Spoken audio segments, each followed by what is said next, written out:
E se o maior erro da sua vida não fosse sofrer, mas evitar o sofrimento a qualquer custo? No final do século XIX, um homem observou isso com uma clareza brutal, enquanto sua própria vida desmoronava. E o que ele concluiu mudará completamente a forma como você entende a dor. Friedrich Nietzsche nasceu em 1844 na Prússia.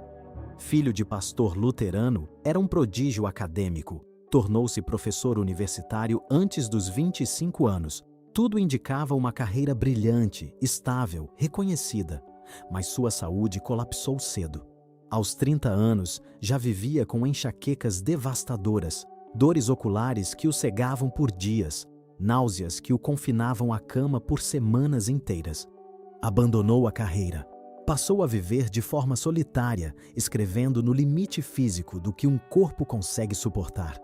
Não havia nada de romântico nisso.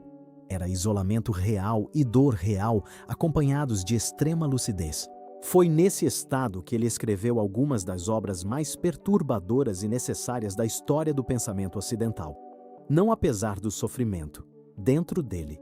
E foi também nesse estado que ele observou algo que a cultura ao redor se recusava a encarar. Que o sofrimento não é um erro da existência. Que ao longo da vida, cada ser humano tem seu próprio tipo de dor, a qual molda a essência de cada um. E que tentar fugir do sofrimento tem um preço, a morte do que uma pessoa pode vir a se tornar. Nesse vídeo, vamos atravessar 3 das suas obras mais decisivas. Não para buscar sofrimento, a vida já se encarrega de trazê-lo sem convite, mas para entender o que se perde quando se faz da fuga dele o objetivo principal de uma vida. Em 1888, Nietzsche escreveu um livro em menos de 2 semanas. Ele mesmo o descreveu como um descanso, uma pausa entre obras maiores. Mas o que saiu daquelas 2 semanas foi uma das sínteses mais cortantes que a filosofia já produziu. O título faz um trocadilho deliberado com a ópera Crepúsculo dos Deuses, do compositor Richard Wagner. O nome do livro de Nietzsche é O Crepúsculo dos Ídolos. O filósofo enuncia que os valores que a civilização ocidental tratava como eternos e inquestionáveis eram, na verdade, ídolos, e que estava na hora de testá-los com um martelo. Foi nesse livro que Nietzsche escreveu: "O que não me mata me fortalece." A afirmação não foi criada com o objetivo de enaltecer a dor por si só. O contexto da frase está numa seção chamada Máximas e Flechas, uma série de aforismos curtos, diretos, quase sem explicação. Nietzsche escrevia assim quando queria que o leitor trabalhasse, quando queria que a frase incomodasse antes de ser entendida. E o que ela está dizendo, dentro do conjunto da obra, é o seguinte: o sofrimento que não o destrói entrega uma matéria-prima, mas matéria-prima não é um produto acabado. O que você faz com ela é a questão. Um martelo pode quebrar um osso ou forjar uma espada. Ressaltava a relação ativa com o sofrimento, não de tolerância passiva, não de resignação, não de esperar que a dor passe para voltar a viver, mas sim uma postura diante da dor que a transforma em instrumento. E essa postura tem um nome dentro da sua filosofia. Ele a chamou de amor fati, amor ao destino. Amor fati não significa gostar do que dói. Não é masoquismo filosófico. É, na verdade, a recusa de desperdiçar energia desejando que as coisas tivessem sido diferentes. É olhar para o que aconteceu, inclusive para o que destruiu, para o que humilhou, para o que tirou, e dizer: isso também sou eu. Isso também me formou. Não vou gastar o que me resta desejando uma versão diferente do passado. Em Ecce Homo, sua autobiografia filosófica, Nietzsche escreveu que sua fórmula para a grandeza humana era precisamente essa: não querer que nada fosse diferente, nem para trás, nem para frente, nem por toda a eternidade. Não apenas suportar o necessário, mas amá-lo. Isso não é conformismo, é o oposto. O conformista aceita o sofrimento porque não vê alternativa. Quem pratica o amor fati aceita o sofrimento porque entende que desejar que ele não tivesse existido é desperdiçar exatamente a energia que seria necessária para transformá-lo em algo. A diferença é sutil. mas é crucial para distinguir entre uma pessoa que sobrevive à dor e uma pessoa que emerge dela diferente. Em 1886, 2 anos antes do Crepúsculo dos Ídolos, Nietzsche publicou uma obra que ele mesmo considerava uma das mais importantes que já havia escrito e que, ao mesmo tempo, foi quase completamente ignorada pelo público da época. Para Além de Bem e Mal, vendeu menos de 200 exemplares no primeiro ano. O autor chegou a escrever cartas com um tom que misturava ironia e desânimo sobre o silêncio que a obra recebeu. Um homem escrevendo no limite físico do que um corpo suporta, produzindo o que considerava seu trabalho mais maduro e sendo recebido pelo silêncio. O livro é uma crítica à moral do rebanho, a tendência humana de construir sistemas de valores que protejam o maior número de pessoas do desconforto, do risco e da responsabilidade de criar seus próprios princípios. Uma moral que trata a mediocridade como virtude e a grandeza como suspeita. Ele escreveu que a disciplina do sofrimento, do grande sofrimento, foi a única coisa que criou todas as elevações do homem até hoje. Não algumas elevações, não a maioria, todas. A afirmação não prega a busca da dor, mas destaca a relação que se estabelece com o sofrimento. A disciplina não está na dor, está no que se faz com ela. 2 pessoas podem atravessar a mesma dor e sair dela em direções completamente opostas. O sofrimento, para quem apenas resiste, é uma interrupção, algo a ser suportado até que a vida volte ao normal. E quando passa, nada mudou. As mesmas convicções, os mesmos limites, a mesma versão de si mesmo, apenas mais cansada. Mas há aqueles que atravessam o sofrimento de outra forma.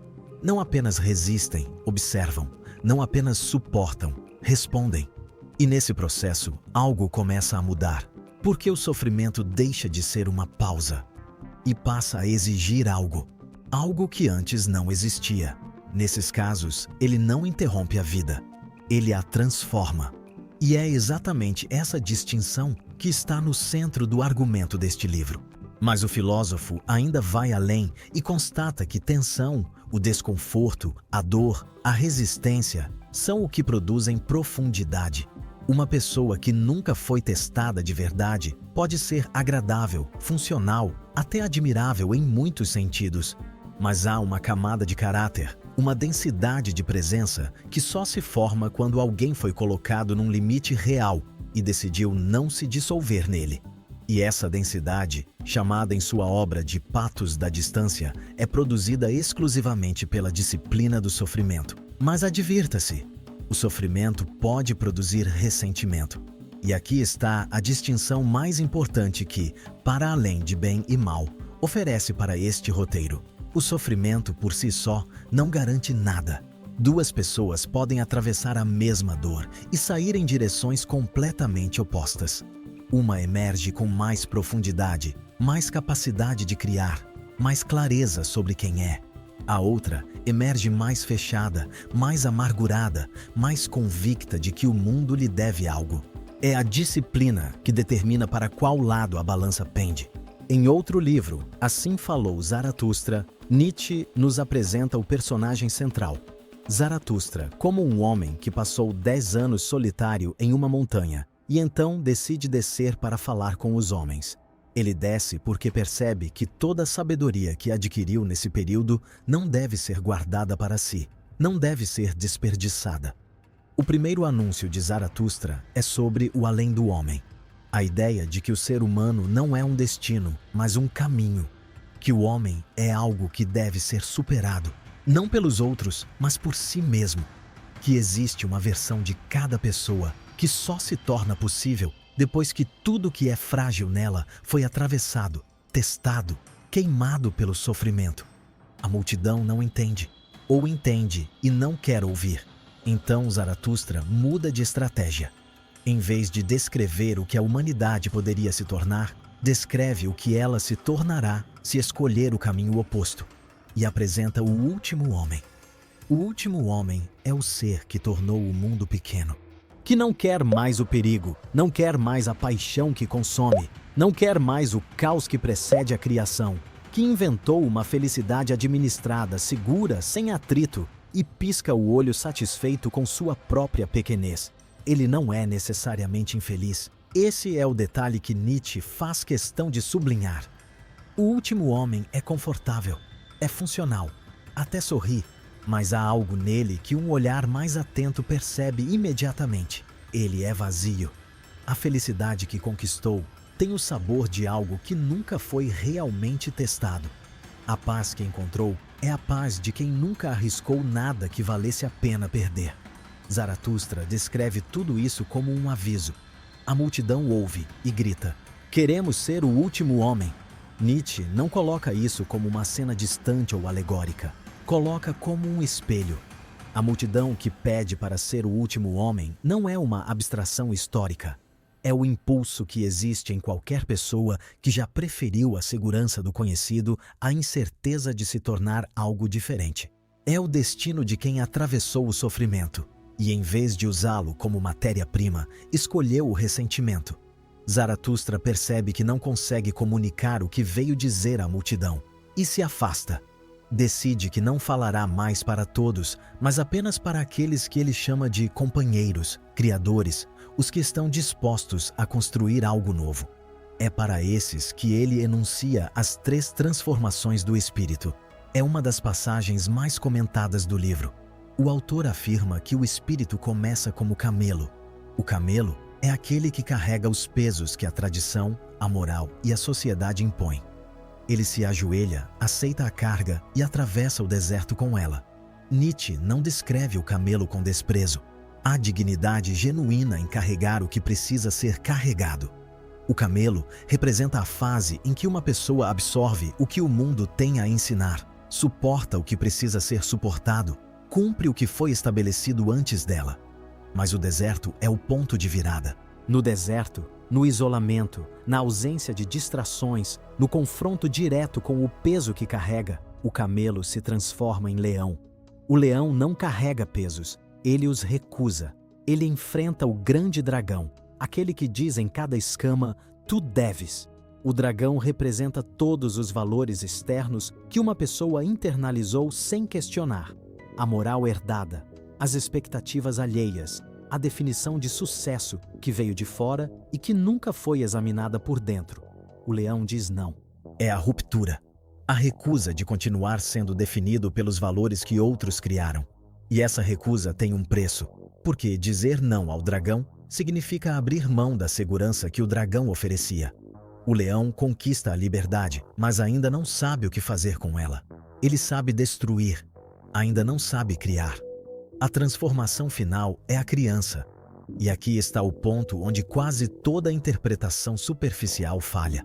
A criança não representa ingenuidade, não representa um retorno à inocência perdida, nem uma regressão ao que existia antes do camelo e do leão. A criança representa a capacidade de criar novos valores a partir de si mesma. Nietzsche usa a imagem da criança porque a criança joga, e no jogo, cria sem precisar de justificativa externa, sem precisar da aprovação do dragão, sem carregar o peso do camelo. A criança age a partir de si mesma. Seus valores nascem de dentro, não de fora. Mas, e este é o ponto central, a criança só é possível depois do camelo e do leão. Não há atalho. Quem tenta ser criança sem ter sido camelo não tem profundidade. Quem tenta ser criança sem ter sido leão não tem liberdade. A leveza da criança não é leveza de quem nunca carregou nada. É a leveza de quem carregou, recusou e agora cria. O sofrimento atravessado em cada uma dessas fases não é acidental. É o que torna a transformação possível. A leveza é construída sobre tudo que foi atravessado antes. Essa é a resposta de Zaratustra ao último homem. Não um argumento, uma imagem. O último homem escolheu parar antes do deserto. Escolheu não se transformar em leão. Escolheu nunca chegar à criança e, por isso, inventou a felicidade. Décadas depois de Nietzsche, um homem foi colocado diante de uma prova que nenhuma filosofia consegue preparar completamente. Viktor Frankl era psiquiatra austríaco e já havia desenvolvido os fundamentos do que chamava de logoterapia. Uma abordagem baseada na ideia de que a busca por sentido é a força motivacional primária do ser humano. Quando foi deportado para os campos de concentração nazistas em 1942, passou por Auschwitz e outros 3 campos. Perdeu a esposa, o irmão e os pais. O que ele observou nesses campos não era o que se esperaria de um ambiente de sofrimento absoluto. Frankl notou que a sobrevivência não estava necessariamente ligada à força física. Havia homens mais jovens e mais fortes que desmoronavam antes de homens mais velhos e fracos.